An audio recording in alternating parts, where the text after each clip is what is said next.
Hello and welcome back to another Physical Sciences 3 lecture. In the last couple of lectures we looked at the alpha and beta radiation, and now we're looking at gamma radiation, which is actually a byproduct of some of those other nuclear radiations. So if you look down at this diagram here, if we had a parent nucleus of cobalt-60, it undergone beta radiation, so it'll release an electron. The daughter nucleus is here is nickel. And then gamma rays are also emitted, so that high energy rays are emitted. So gamma rays, they can be very dangerous, but they're because of the quantity that can be released in them. Gamma emission does not result in any change to atomic number or mass of the nucleus, and is often, so you see we have the gamma here. If you would, to draw it, it's like a fish pointed downwards. I don't know why my pen doesn't like that. 0, 0. So it means that like we've got a 0, 0 atomic mass and a 0 charge as well. Okay, so gamma radiation, we'll talk about that a little bit more as well. It's similar to X-rays, but with even greater energy. Gamma rays are often emitted following alpha-beta radiation, where the new nucleus is formed, still has excess energy to emit.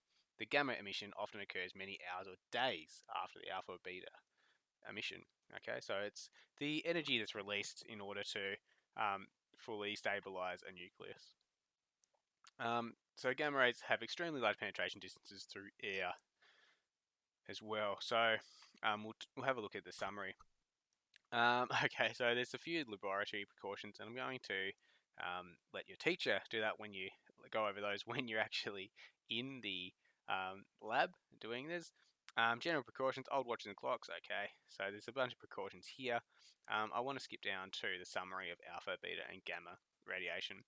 So alpha and beta particles have a lot of energy due largely to their very high speeds, similar to a bullet fired from a gun, which is a much higher energy than one which is thrown by the hand, right? So this energy is transferred to any matter the particles pass through as they slow down. Once they come to rest, the particles are harmless and undergo ordinary chemical reactions. For example, an alpha particle gains 2 electrons that become a stable helium atom. Gamma particles, being electromagnetic photons, behave slightly differently. The photon gives up all of its energy and disappears as it interacts with an atom. However, the chance of interaction is quite low, as the gamma photon is not charged, so it may travel a considerable distance before interacting. Okay, so there's a table here of the radiation type, or the radiation type across here, and what type of radiation it is. So we've seen that alpha is a helium nucleus, beta are high energy electrons, and gamma is electromagnetic radiation. Alpha has a 2 plus charge, beta has a 1 minus charge, and gamma is neutral. And speed relative to light, so it's 0.01 to 10%, so 1 to 10% of speed of light. Beta can be almost as fast as the speed of light, okay, 5% to 99%, and gamma travels at the speed of light.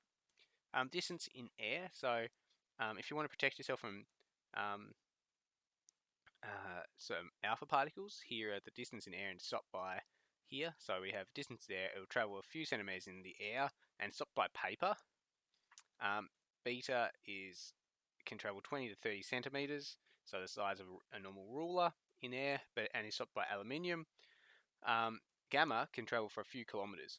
Okay, they can travel for a long way, and you need several centimeters of lead in order to stop gamma radiation. So very thick lead to stop gamma radiation. Effect of electric or magnetic fields deflected because of the positive charge. So if you go into doing electric fields, the 2 plus charge will be deflected by it. This has got a 1 minus charge, so due to the charge, it will be deflected, but in the opposite direction of alpha radiation. So, and because this is a neutral photon, it is not affected by electric field or a magnetic field. And here's a nice little photo. So alpha particles will be stopped by a hand. It won't go past through your hand. Beta will pass through your hand. Gamma rays will pass through your hand, and aluminium is stopped by lead, and concrete will stop pretty much everything like neutrons as well. So While alpha particles generally have the most energy, they do not travel far as they have very strong interaction with the matter they pass through. They give up this energy very quickly due to the greater charge, +2, and relatively lower speeds.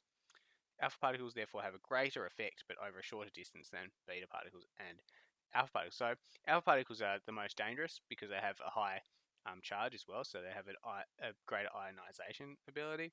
And I think we'll look at ionizing radiation in the next lecture.